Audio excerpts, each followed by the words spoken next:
Assalamualaikum warahmatullahi wabarakatuh. Seperti yang jamak kita ketahui bahwa masisir datang dari berbagai kalangan. Dan sebagian masisir yang saya temui berasal dari keluarga menengah ke atas.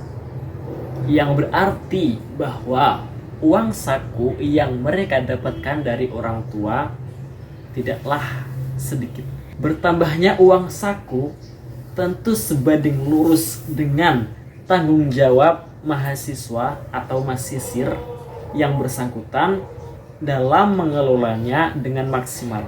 Sudah selayaknya masisir mengetahui pos-pos potensial untuk mereka belanjakan dengan uang tersebut, sehingga modal pokok yang diberikan orang tua tidak hanya mampir lalu menguap entah kemana, tapi juga memberikan dampak nyata dalam kehidupannya, terutama di saat belajar.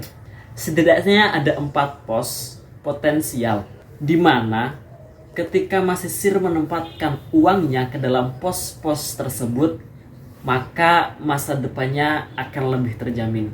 Keempat pos itu adalah sebagai berikut.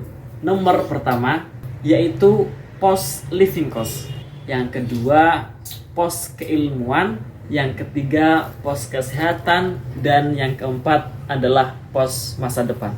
Pos yang pertama ialah pos living cost, atau sering kita dengar dengan sebutan biaya hidup. Pos ini merupakan sesuatu yang tidak bisa ditinggalkan, karena living cost ialah kebutuhan pokok seperti membayar igar, membayar listrik, air, gas, membeli beras, lauk pauk, sayur mayur, dan sebagainya. Pos ini ialah suatu bilangan atau suatu biaya yang memang harus dibayarkan setiap bulannya. Dan ini adalah sesuatu yang maklum, tidak perlu kita bahas panjang lebar. Yang kedua adalah keilmuan atau pos keilmuan. Saya membagi pos kedua ini kepada 2 bagian.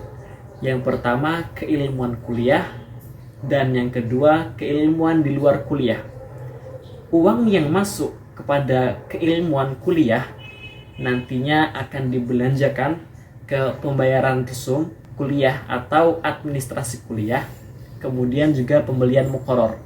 Sedangkan pos keilmuan di luar kuliah maka bisa kita belanjakan untuk membeli kitab Petaturus, mengikuti daurah, mengambil sanad, dan kegiatan-kegiatan keilmuan lain di luar kuliah. Lalu yang selanjutnya adalah pos kesehatan. Kesehatan merupakan modal utama kita dalam segala hal, terutama dalam belajar.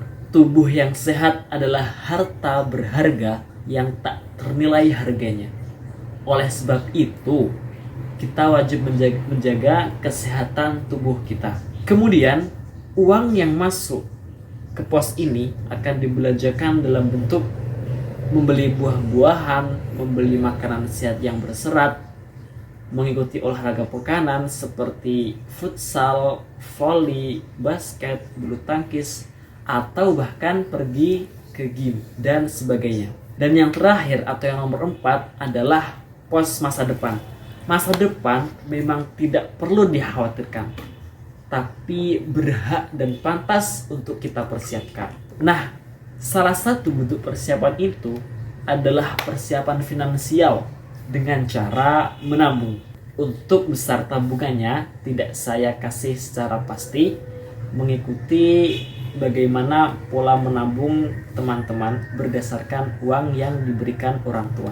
Nah, itulah 4 pos keuangan yang perlu diperhatikan masisir agar uang saku yang diberikan oleh orang tua dapat digunakan sebaik mungkin. Hal ini penting untuk diperhatikan dan dilaksanakan sesuai apa yang dikatakan oleh Imam Syafi'i, bahwa salah satu faktor paling penting dalam menuntut ilmu ialah faktor finansial. Demikian yang saya sampaikan, semoga sedikit tips yang saya berikan bisa bermanfaat dan bisa teman-teman praktekkan. Sekian dari saya, wassalamualaikum warahmatullahi wabarakatuh.